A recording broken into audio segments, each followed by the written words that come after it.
अस्सलाम वालेकुम नाज़रीन, रिपोर्टिंग की दस्तक में आपको खुशामदीद। नाज़रीन, 3 दिसंबर को जो जुडिशल कमीशन ऑफ पाकिस्तान है उसका एक अहम इजलास है, जिसमें इस्लामाबाद हाई कोर्ट के 2 जजेस के अलावा लाहौर हाई कोर्ट के जजेस जो हैं उनकी भी जो तकर्री है उसके हवाले से जुडिशल कमीशन जो है वो फ़ैसला देगा। इस्लामाबाद हाई कोर्ट के लिए जो 2 जजेस हैं, जिनमें बाबर सत्तार और जो दूसरे जो साबिक एडवोकेट जनरल हैं तारिक महमूद जहांगीरी, उनके नाम हैं। जबकि लाहौर हाई कोर्ट से जो है वो काफ़ी ज़्यादा जजेस हैं, क्योंकि लाहौर हाई कोर्ट में गुज़िश्ता 2 सालों से जो है वो जजेस की तकर्री नहीं हुई। जो बाबर सत्तार हैं उनके हवाले से बहुत सारी क़यास आराइयाँ भी और अफवाहें भी जो है वो गर्दिशें कर रही हैं। इस वक्त हमारे साथ सीनियर सहाफ़ी नासिर इकबाल साहब मौजूद हैं, जो कि कोर्ट रिपोर्टिंग में एक अथॉरिटी की हैसियत रखते हैं और सुप्रीम कोर्ट के ख़ासे जो है वो इनको एक्सक्लूसिव और इनसाइड स्टोरीज जो है वो इनके नॉलेज में होती हैं। तो पहले हम शुरू करेंगे कि इस इस्लामाबाद हाई कोर्ट के 2 जजेस का, फिर लाहौर हाई कोर्ट के जजेस के हवाले से बात करेंगे।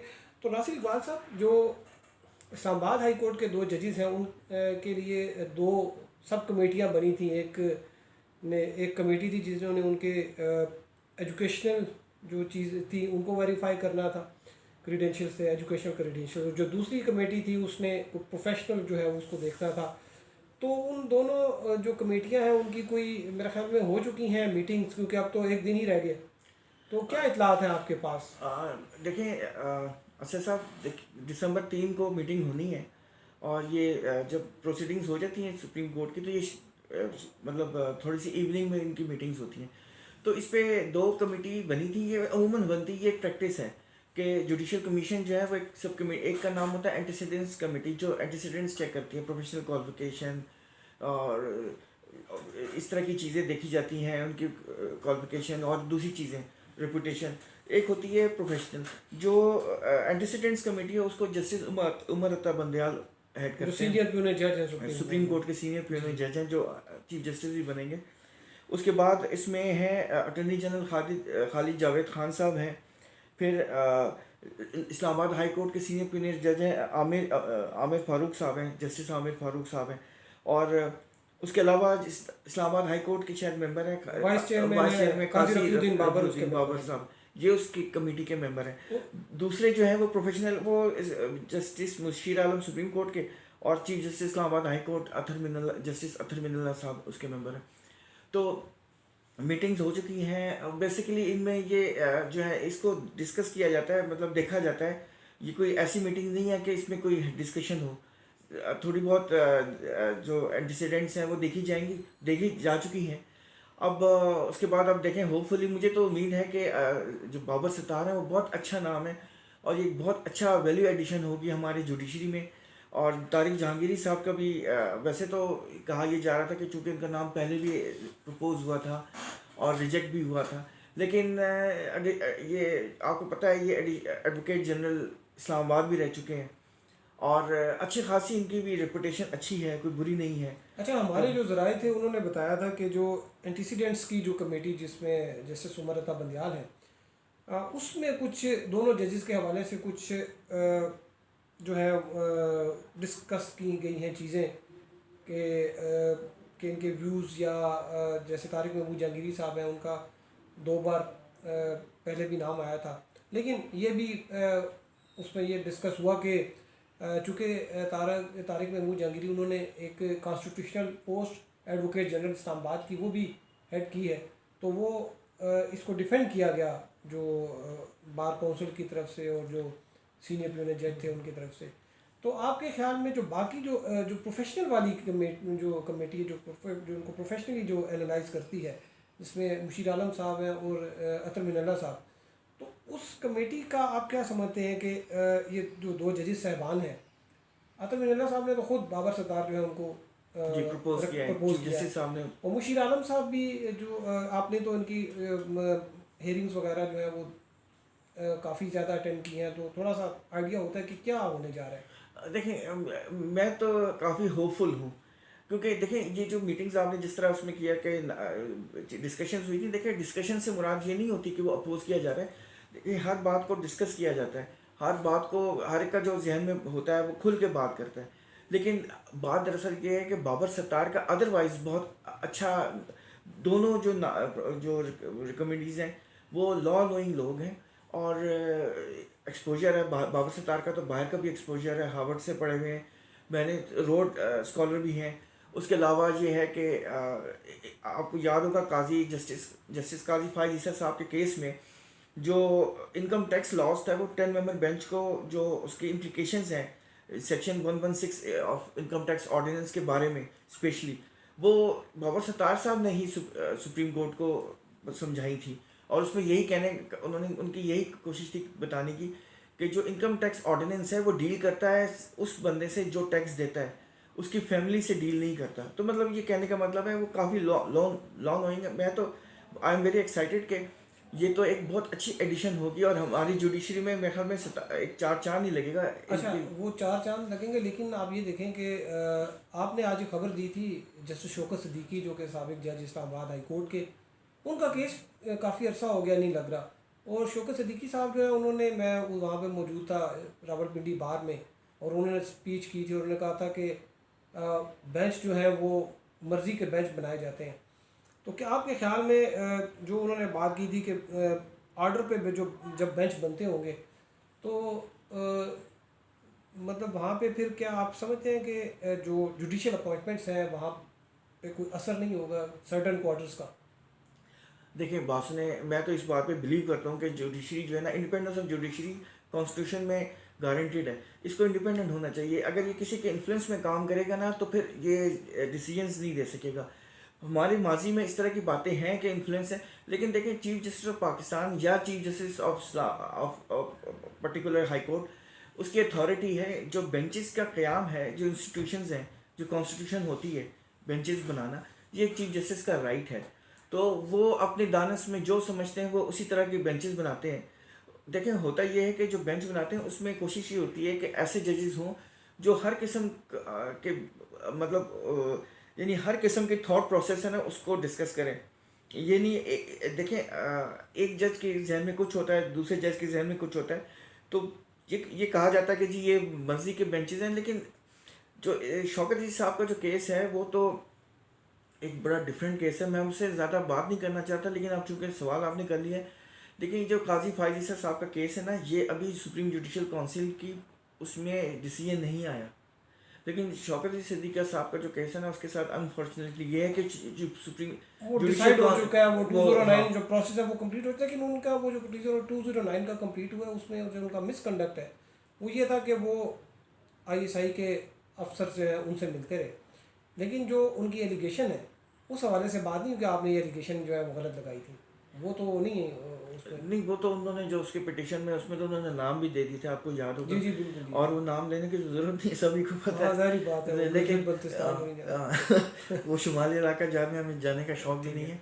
लेकिन देखिए मेरा ख्याल है कि जो एक जज है, अगर उससे कोई इस तरह के लोग मिलने आए तो ये उसकी ड्यूटी है कि वो अपनी चीफ जस्टिस को फ़ौरन बता दे कि मेरे साथ ये लोग आए थे मिलने। अगर वो चीफ जस्टिस से भी मिलते हो तो फिर लेकिन जज का काम है कि वो बता दे। अच्छा ठीक है, चीफ जस्टिस के पास बहुत सारी अथॉरिटीज़ हैं, वो उनको एडमिनिस्ट्रेटिव डिसीजंस करने दें, लेकिन आप उनके इल्म में ले आए कि मेरे साथ ये हुआ, मुझे फला फला लोग आए थे, और हो सके तो चीफ जस्टिस ऑफ पाकिस्तान को भी बता दें कि मीटिंग्स में। क्योंकि देखें अपने आप को क्लियर रखना चाहिए। अगर आप इस तरह की मीटिंग्स हैं और उसको आप छुपाएंगे तो फिर आपके ऊपर एस्पर्जन्स आएंगी। तो देखें इंडिपेंडेंस ऑफ जुडिशरी एक ऐसी चीज़ है जिसके लिए लोगों ने बड़ी कुर्बानियाँ दी हुई हैं। लेकिन इदारों के, मैं प्रेशर की बात कर रहा था, तो इदारों के प्रेशर में जब मुझे याद है शौकत सिद्दीकी साहब जो है उन्होंने जनरल मुशर्रफ के हवाले से जब उसको अरेस्ट करवाया था, तो उस वक्त सुप्रीम कोर्ट के 2 बड़े मायनाज किस्म के जो जजिस साहिबान थे जो कि अब रिटायर हो चुके हैं, तो उन्होंने इनको एक महफिल में कहा था, एक तकरीब में, कि यार तू क्यों साड़ी नौकरियां के पीछे पै गए। देखिए ये अनफॉर्चुनेट है, ये हमारा पास्ट है। मैं वही तो कहने की कोशिश कर रहा हूँ कि इंडिपेंडेंस ऑफ जुडिशरी पे ये अनफॉर्चुनेट है कि हमारे बहुत सारे जो जजेस हैं जब वो बहुत हाई पोस्ट पे आते हैं तो वो कंप्रोमाइज़ करना शुरू कर देते हैं। यही तो बात है कि इंडिपेंडेंस ऑफ जुडिशरी के ऊपर कोई किसी किस्म की भी कंप्रोमाइज़ नहीं हो सकती, क्योंकि पाकिस्तान की या हमारे जो सिटीजन्स की जो राइट्स हैं ये उनका रखवाला है, सेफ गार्ड करता है जो सुपीरियर जुडिशरी है वही। अगर ये कंप्रोमाइज़ करने लगेंगे तो फिर आपके और मेरे राइट्स जो हमें फंडामेंटल राइट्स हैं उसका कोई वाली वारिस नहीं रहेगा। अच्छा, ये एक चीज़ के अब आपके ख्याल में कि बाबर सत्तार साहब हैं, उनकी 3 दिसंबर को जो हो रही है, तो होपफुली कि कोई इस तरह का प्रेशर नहीं होगा और इंडिपेंडेंट माइंड के साथ ही इसको देखिए देखा बात जाएगा। सुने, बहुत सारे स्पेकुलेशंस थे, रूमर्स थी कि नाम विड्रॉ हो गए हैं और नए नाम आ गए, लेकिन ऐसी कोई बात नहीं है, कोई विड्रॉ नहीं है। तो ये जो नाम नया नाम भी कोई नहीं नया है। नाम भी कोई नहीं है, तो जब नया नाम भी कोई नहीं है, नाम भी विड्रॉ नहीं है, तो होपफुली कोई पॉजिटिव ही होगा। वैसे तो जजेस ज़रूरी नहीं है कि ये मीटिंग एक ही मीटिंग में डिसाइड कर लें, ये भी मुमकिन है कि वो नेक्स्ट मीटिंग कॉल में ये डिसीजन कर दें, वो रेफ़र कर दें, या मतलब इनकन्क्लूसिव रहे मीटिंग। लेकिन देखें क्या ये ऊँट किस करवट बैठता है, लेकिन मैं तो आई एम एक्साइटेड कि ये नाम हो जाएगा अप्रूव। अच्छा, लाहौर हाई कोर्ट की बात करें तो वहाँ पे कोई 2 साल से कोई जुडिशल अपॉइंटमेंट्स नहीं हो सकी, जजेस जो है वहाँ पे नहीं अपॉइंट हो सके। मुख्तलिफ लिस्टें बनती रहीं, कभी बार कौंसल जो है वो उसमें आ जाती, कभी बार एसोसिएशन कहती, कभी नीचे सेशन जजेस शोर मचा देते थे। तो बल्कि लास्ट में जो लिस्ट एक आई तो उसमें वो सारे गुजर वकील जो है उनके नाम डल गए थे, जिसके ऊपर किसी ने मेरे ख्याल में शायद सुप्रीम जुडिशल काउंसिल में कोई कंप्लेंट भी फाइल की। तो अभी क्या होने जा रहा है लाहौर हाई कोर्ट में, जो कौन कौन से जजेस साहबान के नाम हैं? और देखें ये वहाँ भी अनफॉर्चुनेट है, 2 साल के तकरीबन 2 साल हो गए हैं, 40 जजेस काम करें, 60 की सीट है और जबकि वहाँ पे 2 लाख केसेस पेंडिंग 2 लाख के केसेस पेंडिंग हैं। तो अब अल्लाह करे ये हो जाए। उसमें देखें ना, ये बड़ी अनफॉर्चुनेट है कि एक साहब हैं, जैसे आप हैं, आपका नाम रिकमेंड हुआ, एक लिस्ट में आपका नाम आया, अगली लिस्ट में नाम निकल गया, फिर अगली तीसरी लिस्ट में नाम फिर डल गया, फिर चौथी लिस्ट में फिर नाम निकल गया। तो लोगों में रिजेंटमेंट होती है और इस्तराब पैदा होता है। तो इसमें एक नाम था, जैसे राहिल कामरान शेख हैं, वो ऑन हिज ओन राइट बहुत अच्छे लॉयर हैं और ह्यूमन राइट्स के बड़े अच्छे जो है वो केसेस करते हैं। अकरम शेख साहब के अकरम साथ शेख साथ हैं साहब, आपके दोस्त भी हैं। लेकिन वो टोटली डिफरेंट है। हाँ, लोगों का इल्ज़ाम है कि अकरम शेख साहब के साहबजादे हैं, तो लेकिन ऐसी बात नहीं, वो ह्यूमन राइट्स के बारे में बहुत अच्छा, बाकी सेंसिटिव है। कौन से जजेस हैं जी वो जिनके वैसे नाम तो हैं? जो नाम है, सैयद इंतखाब शाह हैं, शान गुल जो advocate general Punjab, Intikhab Shah Islamabad high court के हाँ, जज भी रह चुके थे 31 जुलाई 2009 की जजमेंट में। हाँ, फारिग शान गुल साहब जो हैं वो एडवोकेट जनरल पंजाब रह चुके हैं। और उसके अलावा अली ज़िया बाजवा हैं, अब्दुल चट्ठा साहब हैं, आबिद चट्ठा साहब हैं, तनवीर सुल्तान हैं, हसन मखदूम साहब हैं, राहिल कामरान शेख साहब हैं, सफदर सलीम है, इफ्तिखार मियाँ हैं, तारिक नदीम है, अहमद रज़ा हैं, अहमद रफ़ीक हैं। सफदर नदीम, जो सफदर साहब मेरे ख्याल में सेशन जज है। सेशन जज हैं। तो चलिए अच्छी देखिए बात। सेशन जजेस को प्रमोट करना चाहिए ना, क्योंकि बहुत सारे लोग बेचारे जो लोअर जुडिशरी से रिटायर हो जाते हैं, उनका राइट है कि अगर वो कॉम्पिटेंट है तो उनको हाई सुपीरियर कोर्ट में आना चाहिए। अच्छा, इस बात का कितने इम्कान है कि अभी जो लाहौर हाई कोर्ट की तरफ से जो लिस्ट आई है ये विड्रा नहीं होगी और ये हो अब जाएगी? तो कल 3 तारीख, अब क्या विड्रॉ होगी? अब तो नहीं, कंसेंसस से, क्योंकि मुझे ये पता चला कि इस दफ़ा कंसेंसस के साथ आई है। हाँ, हर बंदे को उसका शेयर मिल गया, मतलब बार शेयर एसोसिएशन वाले भी कुछ, बार काउंसिल वाले भी कुछ, सेशन जजेस भी जो है उनकी भी नॉमिनेशन आ गई। तो वो एक जो है वो, लेकिन ये जुडिशल कमीशन की जो कंपोजिशन है ना, उसमें ये थोड़ा सा ये है कि वैसे तो इंडिपेंडेंट डिसीजन मेकिंग होनी चाहिए, लेकिन उसमें बात आपने जो कर दी है कि बार काउंसिल्स की भी शेयर और ये और वो, लेकिन कहने का मकसद है सिर्फ कॉम्पिटेंट एडवोकेट जनरल साहब भी आ गए हुकूमत की भी तरफ से। कॉम्पिटेंट लोगों को आना चाहिए, क्योंकि जुडिशरी को छोटी मोटी बात नहीं, ये कांटों की सेज है, ये फूलों का कब का बिस्तर नहीं होता। और ये देखें, ये बहुत जिम्मेदारी का काम है, क्योंकि अगर आपके हाथ से एक भी गलत डिसीजन हो गया तो बहुत सारी फैमिलीज उससे अफेक्ट करती हैं। और जो सुपीरियर जुडिशरीज होती हैं वो जो है ना, मैंने जो बार बार एम्फेसिस कर रहा हूँ कि लोगों के जो जितने भी हकूक़ हैं ये उनकी ज़ामीन है, हकूक़ को इम्प्लीमेंट कराना हाई कोर्ट्स का और सुप्रीम कोर्ट का ही काम होता है। तो इस लिहाजा ज़रूरी है कि अच्छे इंडिपेंडेंट कॉम्पिटेंट लोगों को जजेस बनाना चाहिए। और ये जो एक कंसेप्ट है ना कि ये हमारा आदमी है, ये हमारा आदमी किसी का भी नहीं होता, कॉम्पिटेंट आदमी सबका होता है। जी बहुत शुक्रिया नासिर इकबाल साहब। जी नासिर इकबाल साहब ने बड़ा ज़बरदस्त जो है वो एनालिसिस इस पर किया है कि बाबर सत्तार साहब के हवाले से भी, कि फ़िलहाल जो है वो यूँ लग रहा है कि जैसे कोई जो फोर्सेस, जो जिस अफवाहें थी कि कुछ फोर्सेस हैं, जो कुछ सर्टन क्वार्टर्स हैं जो कि नहीं चाहते कि वो बने, लेकिन अभी तक जो है वो जो हमारी इतलात हैं अभी तक चीज़ें स्मूथ चल रही हैं। एक दिन रह गया है, 3 दिसंबर को जुडिशल कमीशन की मीटिंग है और उसमें लाहौर हाई कोर्ट के भी जो जजेस हैं उनके भी नाम जो है वो अंडर कंसिड्रेशन आएंगे।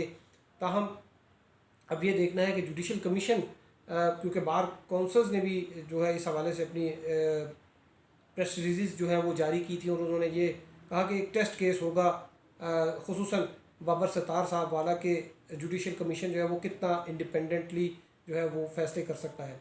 तो अब तक के लिए इतना ही। 3 दिसंबर को हम आपको फिर अपडेट देंगे कि क्या हुआ इजलास में, कि क्या कार्रवाई रही। हमारे साथ रहने का शुक्रिया। अल्लाह हाफिज़।